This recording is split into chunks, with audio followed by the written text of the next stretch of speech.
예비 의린 구직자들을 위한 채용 문화를 바꾸기 위한 첫걸음 인권 살롱 시간입니다. 오늘 함께해 주실 분들은 트러스트원 취업 컨설팅의 송진원 노무사님, 그리고 노무법인 명문의 이준환 노무사님과 함께하겠습니다. 두 분 안녕하십니까? 안녕하세요. 네, 한 주간 어떻게 지내셨나요, 진환 쌤? 저는 최근에 조금 이제 제가 사실 봄부터 책을 좀 써오고 있거든요. 저희가 이제 죄송합니다. 아니요. 저희 법인이 이제 건설업 쪽으로 조금 특화돼 있는 법인이에요. 그러다 예. 보니까 이제 건설업 관련해서 책을 한 권 쓰고 있는데 지난주에 탈고를 했어요. 그래서 이제 새롭게 이제 출판사라든지 이런 것들 계약을 하려고 좀 바쁘게 지내고 있습니다. 바쁘셨겠습니다. 네네. 책 잘 되시길 바라겠고요. 네. 진원 쌤은 어떻게 지내셨습니까? 저도 비슷한 얘기인데 저는 저녁에 대학원을 다녀요. 그래서 힘들어요. 네, 대학원 다녀서 뭐 가서 또 이제 발표를 많이 해야 되거든요. 그래서 준비도 좀 해야 되고. 네. 그래서 뭐 거의 뭐 요즘 잠을 많이 못 자고 있어서 네, 그렇습니다. 알겠습니다. 두 분은 뭐 공통적으로 한 2명분의 삶을 하루하루를 보내고 계시다는 생각이 듭니다. 오늘 그래도 힘내서 열심히 해봐야 될 텐데 네. 준비해 주신 주제가 어떻게 됩니까? 네, 오늘 저번에 저희가 직장 갑질에 대해서 말씀드렸는데요. 네. 직장 갑질, 즉 괴롭힘 방지법이 시행된 지 2달이 됐습니다. 그래서 저번에도 이제 제보가 빗발치고 정말 이용하는 권익 향상에 대해서 그런 것들이 많았는데 사실은 이 부분에서 좀 빠진 부분이 있어요. 바로 채용 취소에 대한 부분입니다. 기업들이 일방적으로 채용을 취소할 경우에 우리가 이제 뭐 할 수 있는 방법들이 없기 때문에 이 부분에 대해서 한번 저희가 다뤄보고 어떻게 좀 대처할 수 있는지에 대해서 말씀드려보도록 하겠습니다. 토론을 하기에 앞서서 좀 제대로 된 이해가 필요할 것 같은데 오늘 말씀해 주실 주제에 대한 개념들 좀 설명을 해주시죠, 진원 쌤. 그렇죠. 보통의 경우에는 이제 원하던 직장에 합격을 하게 되면 합격 통보를 받죠. 그 다음에 이제 이직을 하는 경우에는 회사에 알리거나 또는 정말 이제 취업 준비를 그만두고 합격의 기쁨을 누리기 마련입니다. 하지만 만약 그 다음 날이라든지 바로 합격을 이제 번복을 하게 되는 전화를 받게 되면 정말 청천벽력과 같은 상황이라고 볼 수밖에 없는 상황입니다. 그래서 그걸 법적으로 정의를 해보자면요, 이제 채용 내정자라고 볼 수 있습니다. 채용 내정이란 말 그대로 뭔가 정식 입사 전에 채용이 정해져 있는 상황이라고 볼 수 있고요. 이게 언제 생겼냐면 예전에는 저희가 취업이 그렇게 어렵지 않은 시대에서는 공부를 좀 잘 하거나 육성을 해볼 사람들을 이미 재학 중에 기업들이 먼저 선별하는 과정이 있었어요. 그래서 졸업 전에 기업들이 먼저 경쟁적으로 인재를 선발하는 과정에서 재학 중인 사람을 이제 먼저 선별을 했었거든요. 그때 이제 나왔던 제도가 채용 내정인 것인데요. 근데 지금은 그렇게 채용 내정을 해놓고 기업들도 상황이 급변하다 보니까 채용을 취소하기도 하고 그에 따라서 지금 조금 이제 권리에 사각지대에 있는 부분이 있습니다. 그게 이제 크게 두 가지입니다. 채용 내정은 채용이 예정된 자 그리고 채용이 결정된 자 두 종류가 있다고 볼 수 있겠습니다. 채용이 예정된 자 그리고 결정된 자 어떤 차이가 있는지 법률적으로 진화 쌤이 좀 설명해 주시죠. 네, 채용이 예정된 자, 결정된 자, 이게 좀 헷갈릴 수밖에 말인 것 없어요. 같은데, 네, 거의 같은 말이기도 하고요. 이거를 좀 법적으로 좀 구별을 해보면은 채용 예정자 같은 경우에는 근로계약이 성립되지 않은 사람을 얘기를 하고요. 채용 결정자는 근로계약이 성립된 사람을 얘기를 합니다. 사실 이거를 조금 더 구체적으로 상황을 저희가 한번 살펴보면은 채용 예정자는 이제 입사 면접에 모두 합격한 사람을 저희가 얘기를 하는 거고요. 채용 결정자는 입사 면접에 모두 합격했을 뿐만 아니라 이제 입사일까지 통보가 된 상태를 저희가 얘기를 하죠. 그렇기 때문에 채용 예정자한테 채용 취소를 하게 되면은 이제 민법상 계약 취소가 되는 거고요. 채용 결정자한테 채용 취소를 하게 되면은 근로기준법상 해고가 되는 겁니다. 그럼 이 두 분류라고 할까요? 이 분류의 분들한테 불이익이 발생하면 법률적으로 좀 구제가 되는 건가요? 일단 기본적으로 채용 예정자 같은 경우에는 이제 다른 데다가도 또 채용 지원을 해야 되고 채용을 입사를 빨리 해야 되는데 그런 기회를 잃게 되는 거잖아요. 그렇기 때문에 이 부분에 대해서 손해배상 청구 소송을 할 수가 있는 거고요. 채용 결정자 같은 경우에는 이제 근로자 지위 확인 소송, 종업원 지위 확인 소송 등을 통해서 회사에 취직도 할 수가 있는 거고 그리고 해고 기간 동안에 그 기간 동안에 임금 상당액도 받을 수가 있는 거죠. 알겠습니다. 채용의 질을 높이기 위해서 채용갑질 방지법의 시행 이후에 채용 내정자에 대한 구제 효과를 진원쌤은 어떻게 평가하십니까? 네, 안타깝지만 채용 절차법이 발의되고 실제 규정을 발효해서 현재 시행 중에 있는 상황인데요. 정말 네. 좋은 법이라고 생각합니다. 네. 면접 중에 갑질이라든지 채용 서류 반환 이런 것들은 정말 이제 좋은 제도라고 판단이 되고 네. 저희가 취준생 인권위원회부터 현재 인권살론까지 계속적으로 저희가 필요하다고 했던 것들이 실제화된 것 같아서 너무 뿌듯합니다. 하지만 반면에 입사 취소 이 부분은 지금 이 법률에 담겨져 있지가 않아요. 그래서 아까 말씀드린 법의 사각지대에 있다고 말씀을 드린 겁니다. 네. 최근에 뭐 위메프라든지 또는 예. 한국 화이자 제약 또는 한샘 또는 주요 공기업 등에서 계속 지금 채용 취소가 일어나고 있었거든요. 오. 과거에도 그렇고요. 네. 그러니까 분명히 이 채용 취소를 당한 분들은 시간적 손해, 물리적 손해들이 다 있을 수밖에 없는 상황인데 법적인 제도가 없다 보니까 그냥 넘어가는 상황인 거예요. 네. 그래서 분명히 이제 이 부분은 법적인 제도가 필요하다고 보지만 네. 아마 제 생각에 이거를 법제화하지 않은 이유도 어느 정도 타당성이 있다고 봅니다. 그 이유는 최근에 이제 블라인드 채용이라든지 하는 것들이 변화가 된 지 얼마 되지 않았죠. 그렇죠. 도입이 된 지가 얼마 되지 않았어요. 그래서 가뜩이나 좀 혼란스럽기 때문에 분명히 이 운영상의 실수라든지 뭔가 이제 운영상의 묘가 있을 수가 있는데 그 그렇죠. 부분을 예. 지금 당장 이제 법적 처벌로 가거나 하게 되면 아무래도 인사 담당자도 또한 역시 근로자잖아요. 예. 네, 그래서 그런 실수들이 그냥 법적인 처벌로 이어진다는 것은 아직까지 조금 어렵다고 보지 않았을까라는 네. 생각이 들지만 예. 여전히 그럼에도 이 부분은 조금 사각지대에 있다라는 걸 음. 강조해서 말씀드리고 싶습니다. 아니 근데 이게 그러니까 요즘 블라인드 채용하면은 네. 이름하고 뭐 여러 가지 뭐 제한된 정보밖에 모르잖아요. 근데 이름이 같은 경우도 굉장히 많아서 흔한 이름 같은 경우에 채용도 사람이 하는 일이다 보니까 실수가 발생할 수도 있겠다는 생각은 들지만 이렇게 좀 막상 당하면 엄청 억울하고 또 실망이 클 것 같은데 구제받을 수 있는 그런 건 없을까요, 진아 쌤? 일단은 진짜 억울할 것 같아요. 저는 뭐 그런 일을 안 당해봤지만 주변에 얘기 다 해놨는데 축구밖에 네, 그랬는데. 그렇죠. 예. 이제 제가 어디 간다라고 얘기 다 해놨는데 뭐 네. 채용 취소가 되게 되면은 뭐 낙동강 오리알처럼 이렇게 눈물이 날 수밖에 없을 것 같아요. 기본적으로 이런 채용 취소와 관련된 사안들은 기업 측의 실수로 인해서 많이들 발생이 돼요. 실무자의 실수라든지 정보의 누락, 예. 부족 이런 현상들로 인해서 발생이 되는 거고요. 사실 이 부분에 대해서 아까 송쌤도 얘기를 했지만 법적으로 구제받을 수 있는 쉽게 구제받을 수 있는 그런 길은 딱히 마련되어 있지는 않아요.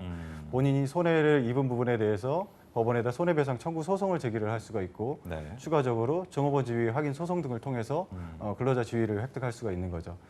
이런 법적 절차를 진행하지 않으면은 채용 갑질에 당할 수밖에 없는 현실이 있기는 합니다. 네. 진원 쌤은요? 네, 저는 최근에 그 경력직 이직하는 분들이 상당하게 많이 있어요. 네. 그래서 그분들을 도와주면서 이런 것들을 직접 이제 겪은 사항이 저도 상당하게 많습니다. 그런가요? 그 최근에도 국내 굴지의 전자회사에 이제 입사를 해서 최종 합격을 구두로 통보를 받았어요, 전화로. 네. 네, 근데 그래서 이제 너무 기쁘고 빨리 이제 입사를 해야 되니까 그분은 두 아이의 아버지였어요. 아이고, 예. 그래서 기존 회사에 이제 얘기를 했죠. 예. 그래서 이미 기존 회사에선 나갈 사람으로 확정이 됐는데 어머. 갑자기 전화가 없는 거예요. 그 싸해서 전화를 해보니까 담당자가 죄송하지만 그 신사업이 조금 보류가 돼서 어머. 이번 채용에 좀 힘들 것 같다. 이런 이제 전화를 줬다고 해요. 그래서 예. 저한테 이제 그래서 자문을 구했는데 보통의 경우에는 대기업들은 이 정도 거버넌스도 있거든요. 그러니까 만약 이런 상황은 위기라고 생각을 하고 보통은 임원 정도가 미팅을 통해서 오프라인 미팅을 통해서 정중하게 사과를 하거나 사과로도 안 될 거지만 근데 이번에 좀 수상하더라고요. 담당자가 그냥 연락도 없이 먼저 연락하니까 채용이 그러니까. 보류됐다고 하는 것들은 상당히 좀 담당자 선에서 뭔가 이걸 막으려고 한다는 입장이 좀 생각이 들어서 좀 강하게 나가라. 그래서 나는 이미 회사를 나간다고 얘기를 했고 나는 지금 두 아이의 가장이다라고 해서 다시 한번 내 입장을 정하라고 했더니 결과적으로는 그 담당자가 윗선에 다시 보고를 해서 채용시켜 주겠다고 또 했어요. 그러니까 이런 것들이 네. 아직까지 뭔가 운영상에 딱 네. 프로세스가 정확하게 있지가 네. 않은 것 같고 담당자의 그냥 일반적인 실수로 이게 생기는 게 빈번하다 보니까 여러분들께서도 혹시나 이런 부분이 생기면 예. 담당자하고만 얘기하는 게 아니고 이게 이제 법적까지는 아니더라도 이제 기업의 이미지하고 상당히 관련이 있거든요. 그래서 조금 더 여러분들의 권리를 먼저 얘기하는 것이 되게 좋을 것 같습니다. 요즘 채용이 진아 쌤. 제가 여기에서 하나만 좀 네네. 얘기를 하고 싶은데요. 송쌤 얘기를 들어보면은 이제 저희가 좀 포인트가 하나 있어요. 사실 저도 이제 이런 자문을 되게 많이 하는데 이제 직원이 나가기로 해서 다른 직원을 채용을 해서 인수인계를 시켜놨더니 네. 기존 직원이 갑자기 어떤 사정이 발생이 돼서 안 나간다더라. 그러면은 이 기존 직원을 우리가 나가라고 할 수 있느냐, 예. 아니면은 새로 뽑은 직원을 그러면은 우리가 내보낼 수 있느냐, 이 부분에 대해서 저희한테 이제 많은 질문들을 해요. 예. 조금 더 이게 들어오기 전에 만약에 이 사람이 나가기로 했다가 취소를 하게 되면은 지금 같은 사정으로 인해서 네네네. 들어오기로 채용을 이미 결정을 해놨던 사람도 이제 TO가 그러니까요. 많지가 않고 네. 어떤 중소기업들은 자리도 딱 그거밖에 없는 경우들도 네. 많으니까요. 그러면 어쩔 수 없이 채용 취소를 해야 되는 상황들이 발생이 되는 거거든요. 그렇기 때문에 이런 부분들에 대해서 회사 측에서도 고충이 있다는 것을 좀 알아주셨으면 좋겠습니다. 이게 근데 채용이 정말 투명하게 진행이 돼야 된다는 점이 요즘 계속 강조가 되고 네. 있는데 일부 측면에서 좀 주먹구구식으로 진행이 되고 있는 점도 있는 것 같아서 네. 씁쓸합니다. 어떤 경우도 있냐 하면요.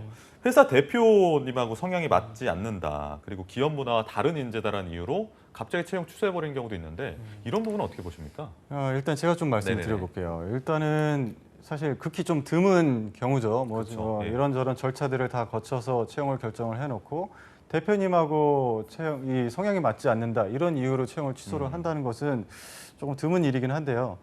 사실 이제 법인들 중에 특수 목적을 가지고 있는 법인들이 있어요. 예를 들어서 정당이 대표적인 거죠. 아 예. 더불어민주당과 자유한국당이 있는데 채용 당시에는 몰랐는데 알고 봤더니 뭐 SNS를 통해서 아니면 어떤 다른 경로를 통해서 알고 봤더니 이 친구가 극우 또는 극좌의 성향을 갖고 있는 사람이더라라고 하면은 회사의 목적 방향과 전혀 정반대되는 사람을 뽑을 수는 그렇죠. 없다라는 예. 거죠. 그런 경우에 채용 취소가 종종 일어나는 것으로 알고 있어요. 마찬가지로 종교법인인데 다른 종교를 가지고 있다라고 아이고, 하더라도 예. 이제 성향이 맞지 않아서 채용이 거절되는 사례들이 있는 거죠. 근데 지금처럼 이제 대표자하고 성향이 맞지 않는다라는 건 극히 드문 경우인데 이게 담당자가 말실수로 그렇게 얘기를 했을 수도 있고 그리고 대표자하고 맞지 않는 게 아니라 기업 문화하고 맞지 않을 수도 있는 거고 네. 그렇기 때문에 이 부분에 대해서는 저희가 조금 더 살펴봐야 될 필요는 있다라고 생각을 합니다. 저는 조금 다른 의견이 네. 면접을 왜 보는지 이 회사에 좀 물어보고 싶어요. 왜냐하면 서류 전형도 있을 것이고 면접도 있는데 그때 이미 판단을 했어야 되는데 그러게요. 그때 판단을 하지 않고 왜 최종 합격 이후에 다시 번복하냐는 거죠. 그러니까요. 제 생각에는 이런 회사는 안 들어가는 게 맞지 않나 생각이 들 정도로 예. 채용 시스템이 좀 허술하다고 봐야 되지 않나 생각이 들어요. 알겠습니다. 네. 이런 경우도 있습니다. 경력을 좀 입사자분들이 사칭을 하는 경우도 있어요. 그러니까 사칭이라고 하긴 그렇고 예를 들어서 뭐 한 달 동안 알바했는데 뭐 1년, 2년 동안 뭐 적어도 뭐 계약직 직원으로 근무했다라고 좀 뻥튀기 하시는 경우가 있게 되거든요. 네네. 뭐 좀 절박한 상황이다 보니까 꽤 그게 나중에 뭐 적발이 돼서 입사가 취소되는 경우는 좀 정당한 취소다 이렇게 보면 될까요? 일단은 기본적으로 저는 이렇게 허위 경력을 기재를 해서 채용이 되는 것은 네. 저는 좀 사기라고 봐요. 왜 사기라고 보냐면은 상대방한테 어떤 금전적 손해를 입히게 되거든요. 예. 이제 회사 같은 경우에는 경력 1년 차한테 줄 돈과 1개월짜리한테 줄 돈은 완전히 급여가 다르죠. 그런데 이 사람이 뭐 1개월, 2개월 일해놓고 뭐 1년, 2년 일했다고 이제 뻥튀기 하고 총 합해 보면은 뭐 두 군데서 한 1년 정도 일했었는데 이제 본인이 해보니까 이거 2년이라도 얘기해도 될 것 같은데 싶으니까 그냥 2년이라고 쓰고 예. 이거는 저는 사기라고 보고요. 그렇기 네. 때문에 이런 행위에 대해서는 엄벌에 좀 처해야 된다라고 생각을 해요. 왜냐하면 다른 근로자하고 형평성도 안 맞잖아요. 예. 우리가 이제 외부적 형평성도 따지지만 내부적 형평성도 굉장히 많이 따지거든요. 우리 회사에 들어와서 6개월, 1년 된 직원이 있는데 그 직원한테 예를 들어서 100원을 준다고 쳐요. 네. 근데 신입사원이라고 들어와서 경력사원이라고 들어와서 3년이라고 해서 150원을 준 거죠. 근데 알고 보니까 6개월밖에 안 됐어요. 그러면은 100원을 받던 이 직원이 굉장히 화가 나지 않겠습니까? 그렇죠. 예, 그렇기 때문에 이런 부분에 있어서는 적극적으로 채용을 취소를 해야 된다라고 보고요. 네. 예, 그 부분에 대한 합리성은 충분히 판례에서도 인정을 해준다라고 저는 임금은 생각을 어떻게 합니다. 할까요? 임금. 일단은 문제가 되는 게 이제 그 부분에 대해서 또 임금을 지급을 해야 된다라는 거예요. 아 그래요? 일단은 노동력을 수령을 했으니까 임금을 지급을 해야 되는데 이제 자문을 하다 보면은 거래처에서 이제 저희 자문사에서 그런 얘기들을 되게 많이 해요. 이거 우리는 손해가 되게 많은데 이거 임금 줘야 됩니까? 네. 일단은 노동을 수령하셨으니까 임금 청구권은 발생이 된 거고 임금을 주셔야죠. 안 그러면은 노동청에 진정을 제기당할 수 있습니다라고 얘기를 하는데 그 부분에 대해서도 조금 더 폭넓게 판단을 해줘야 되는 것이 아닌가라고 네. 저는 개인적으로 생각을 합니다. 저는 진원쌤. 임금을 주는 게 당연하다고 보여져요. 네. 왜냐하면 사실은 이게 물론 그거를 속이게 된 근로자도 잘못이 있긴 한데요. 네. 그거를 또 아까 말씀드렸다시피 채용 과정상에 발각을 못했잖아요. 그러면 이게 근로자의 잘못도 있지만 그거를 꼼꼼하게 채용 과정상에 확인하고 디테일하게 보지 않고 검증하지 않은 인사 담당자 또는 회사의 잘못도 분명히 있는 겁니다. 네. 결과적으로는 두 축의 다 잘못으로 인해서 일을 시작했고 근로기준법에 보면 임금의 정의 자체가 근로의 대가로 지급한다고 되어 있어요. 어쨌든 채용이 잘못됐지만 들어와서 일은 했잖아요. 그랬죠. 내 정신과 내 물리적인 시간이 투입돼서 일을 했으면 일에 대한 대가는 주되 다만 이제 그 속임으로 인해서 회사에 손해가 있을 수 있겠죠. 그 손해라는 것은 이제 잘 판단을 해봐야 되지만 예. 보통 법적으로는 이 손해도 역시 이제 근로자에게 전가할 수 있다라고 하는 게 법원의 입장이긴 하거든요. 저는 그런데 어쨌든 채용 과정상에 그거를 발견을 해야 되는데 네. 하지 못한 부분은 역시나 이제 기업의 운영상의 한계나 실수라고 봐야 된다라고 보고요. 그래서 양측 다 저는 무조건 그 책임이 있다라고 보는 입장입니다. 알겠습니다. 저는 좀 이 얘기에 좀 토를 좀 달아야 될 것 같아요. 일단은 아시죠? 기본적으로 회사 입장에서는 돈이라는 게 발생이 되거든요. 예. 채용 비용이라는 것도 있어요. 채용 비용뿐만 아니라 이 사람을 데리고 와서 어떤 우리가 프로젝트를 진행을 하려고 했는데 그에 맞지 않는 사람이라서 그 프로젝트의 시작이 늦어질 수도 있는 거고 그리고 어떤 경력이 있어가지고 그 경력을 이용을 해서 우리가 어떤 영업 행위를 하려고 했는데 그 계획들이 무산이 될 수도 있거든요. 예. 회사는 상당히 많은 손해를 입을 수도 있습니다. 그렇죠. 본인은 별거 아니라고 생각을 하겠지만 사실 굉장히 중요한 문제거든요. 회사 입장에서는. 예, 그렇기 때문에 이 부분에 대해서 임금을 주는 것이 회사 입장에서는 큰 손해예요. 기본적으로 임금 청구권은 받기가 되게 쉬워요. 모두가 인정을 해주는 거니까. 근데 네. 손해배상이라든지 이런 부분에 대해서는 항상 법원의 판단을 받아야 되거든요. 예. 이 손해배상 금액을 정확하게 정할 수 있는 것은 대한민국의 판사밖에 없는 것이죠. 대통령도 정해줄 수가 없습니다. 알겠습니다. 그렇기 때문에 그런 부분들에 있어서 좀 회사에서 지나치게 좀 손해를 보는 것이 아닌가라고 생각을 합니다. 이 부분에 대한 뭐 갑론을박은 일단 여기서 마무리하고 네. 좀 살펴봐야 될 게 제도나 채용 문화가 많이 발달한 지금도 이렇게 문제들이 발생하는데 과거에는 좀 더 심했을 것 같아요. 과거 사례 뭐 소개해 주실 거 있으신가요? 네, 제가 예. 이번 방송 준비하면서 과거 사례를 좀 많이 흩어봤어요. 그랬더니 판례를 좀 많이 흩어봤는데 98년도, 99년도, 2000년도에 이 사례들이 집중이 돼 있더라고요. IMF 때. 그렇죠. 아, 저희가 IMF 때 이제 국가 부도 위기 상황 그리고 이제 국가가 그러니까 이제 환율도 굉장히 올라갔었고 네. 그리고 이제 기업들도 모두 비상 사태였죠. 이 도산의 위기에 처한 기업들도 많았고 실제로 엄청난 기업들이 수수의 기업들이 도산을 했었습니다. 예. 예. 근데 이제 그때 당시에는 이제 고성장을 계속적으로 이룩하던 사회였으니까 채용 내정자들이 되게 많았어요. 아까 말씀드렸잖아요. 이제 송 쌤이 아직 대학교를 졸업하기 전에 이미 채용 내정을 해놓고 언제 입사를 이제 이 해제 조건으로 졸업을 해제 조건으로 해서 이제 회사에 입사를 시키는 이런 그렇죠. 고도 성장 사회에서 이런 채용 관행들이 굉장히 많았었거든요. 근데 이 사람들이 모두 그 회사만 믿고 편하게 대학 생활을 했었는데 막상 졸업을 하고 보니까 회사에서 채용일을 차일피일 미루는 거예요. 길게는 뭐 2년까지도 차일피일 미루다가 결국엔 이제 해고를 많이들 했거든요. 그러니까 이제 채용 취소를 한 거죠. 그래서 이때 당시에 이제 수많은 취준생들이 부당해고 구제 신청이라는 걸 이제 소송을 냈고 이제 법원에서 판단은 좋다. 그럼 1년, 2년 기다렸으니까 그 기간 동안에 임금 상당액은 좋아. 지불해라.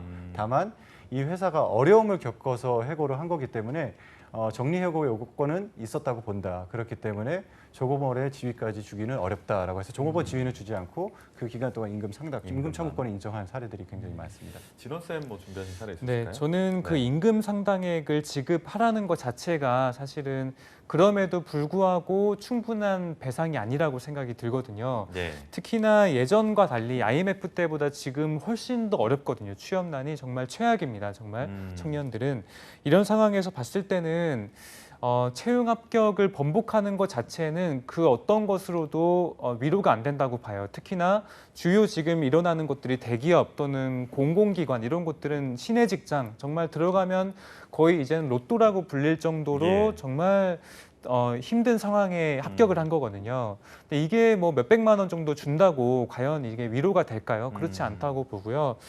그러니까 결과적으로 지금 굉장히 절박한 상황의 채용 합격의 소식은 그 무엇과도 지금 대체가 안 된다는 그렇죠. 거를 예. 기업들이 꼭 인지를 하고 이거에 대해서는 법적인 제도가 마련되기 전까지 이 방송을 보는 인사 담당자 분들은 꼭 유념하셔서 실수가 일어나지 않게끔 네. 전혀 이제 인사 담당자 한 명의 손에서 이게 발송이 되지 않고 네. 최소 이제 임원단까지 거쳐서 재확인을 거친 다음에 발송이 될 수 있도록 하는 제도가 꼭 필요할 것 같습니다. 신체 검사하고 관련된 뭐 사례도 네. 있다면서요? 좀 소개해 주시죠. 네, 신체 검사는 산업안전보건법에서 2006년에 네. 채용 전에 신체 검사 의무를 폐지했습니다. 예. 네, 그럼에도 불구하고 지금 사실 많은 기업들은 신체 검사를 하고 있죠. 하고 예. 있는 상황인데요. 예. 특히나 이제 B형 간염 이런 것들, 전염병 전형성이 있는 것들이 좀 문제가 됩니다. 예전에는 이 B형 간염을 보유하는 사람은 채용에서 배제할 수 있도록 법적으로 열려 있었어요. 하지만 그랬나요? 이제 예. 그게 전염적으로 많이 이제 되지 않는다는 걸 알고 이걸로 차별해서는 안 된다라는 것으로 지금 이제 흐름이 좀 바뀌고 있는 상황입니다. 네. 그래서 사기업들은 이 신체 검사 자체만으로 이미 합격 기준을 지금 하는 곳들이 있어서 이건 따로 이제 법적으로는 이제 받는 상황이 아니라고 볼 수 있습니다. 네. 진학생 덧붙이실 말씀 있으실 것 같아요. 일단은 인사 담당자들이 의료 전문가는 아니에요. 그래서 이게 그렇죠. 예. 어디까지가 전염병이고 어떤 것들을 걸려야 되는지 잘 모르거든요. 예. 그렇기 때문에 타 회사의 규정을 이제 가지고 와서 우리 회사의 규정으로 만드는 경우들이 많다 보니까 최근까지도 B형 감염을 전염병으로 오인을 해가지고 채용을 취소한 사례들이 있었던 걸로 제가 살펴봤고요. 네. 그렇기 때문에 이런 부분에 있어서 조금 국가에서 어느 정도는 가이드를 주는 것이 좋지 않을까라는 생각을 해요. 오히려 이제 전염병이라든지 이런 부분에 대해서는 사실 이제 문외한들이 저희들이 좀 많으니까요. 그러니까 네, 그런 부분들에 대해서는 조금 알려줄 필요가 있지 않나 생각을 합니다. 뭐 비단 B형 간염 말고도 뭐 요즘 많이 없어졌지만 결핵 같은 부분도 네. 그렇죠. 전염성이 네. 워낙 있는 네. 질병이다 보니까 그런 환경에 노출될 경우가 많았었는데 기준이 좀 필요하다는 생각이 저도 듭니다. 네. 마지막으로 진원쌤, 올바른 채용 문화 확립하기 위해서 좀 하실 말씀 있으실까요? 네, 일단은 지금 오늘 토론을 하다 보니까 이 채용 취소가 대부분 기업 측의 사정으로 인해서 발생되는 건 맞는 것 같아요. 네. 담당자의 실수, 정보 부족, 누락 이런 부분들 그리고 아까 저는 이제 기업 측의 입장에서 대변을 하다 보니까 좀 부인을 한 부분들이 있었지만 이 허위 경력 같은 경우에도 입사자가 생기면은 그 부분에 대해서는 이제 회사에서 좀 알아볼 수 있거든요. 그렇죠. 그렇기 때문에 그런 부분들에 대해서 회사가 조금 더 꼼꼼하게 살펴볼 필요가 있다라고 생각을 하고요. 다만 이제 채용 취소에 대해서 이제 너무 지나치게 엄격한 잣대를 회사한테 요구를 하는 것은 좀 무리라고 생각이 돼요. 왜냐하면 이제 회사에서 담당자도 사람이거든요. 예. 사람이 하는 일이다 보니까 언제나 실수가 있습니다. 그렇기 때문에 그 부분에 대해서는 조금 이해를 해줬으면 좋겠어요. 알겠습니다. 진원쌤. 네, 요즘 구직자들은 상시 채용이다 하지만 결과적으로 3월, 9월 달에 수많은 기업들을 한 번에 지원하거든요. 예. 그래서 구직자분들도 합격의 스케줄이 매우 중요합니다. 그 합격 스케줄을 보통 최종 합격 가기 위해서는 수많은 다른 기업들 포기를 해야 돼요. 그래서 인적성이 겹치는 날도 많고 면접이 겹치는 날도 많고 그래서 그 이제 최종 합격을 주는 인사 담당자 분들 또는 기업들이 이 한 회사만을 위해서 지원한 지원자는 요즘 없다고 보셔야 될 것 같고요. 예. 수많은 다른 기회비용을 리스크를 갖고 이 회사의 최종 합격을 받기 위해 노력해왔다는 걸 맞죠, 꼭 인정을 해야 그렇습니다. 됩니다. 그러면 이게 저는 결과적으로 채용 취소에 대해서 다른 어떤 걸로도 보상이 힘들다고 보고요. 무조건 채용에 합격을 줬으면 만약에 번복 사유가 생기더라도 합격해줘야 된다고 봐요. 그러니까 어떤 사유를 막론하더라도 구직자에게 합격을 통보했으면 일단 채용 자리 만들어 줘라라고 하는 게 저의 입장이고요. 특히 이제 국회에서는 이 사각지대에 대해서는 다시 한번 점검 꼭 하시고 예. 개정을 통해서 이 부분을 신설을 좀 했으면 하는 바람입니다. 알겠습니다. 뭐 채용이라는 게 한 사람의 인생을 좌우할 수도 있는 중요한 문제이기 네. 때문에 신중한 접근이 좀 필요해 보입니다. 오늘 인권살롱 여기까지 하고요. 함께해 주신 트러스트원 취업 컨설팅의 송진원 노무사님, 그리고 농무법인 명문의 이진아 노무사님과는 여기서 인사하도록 하겠습니다. 고맙습니다. 감사합니다.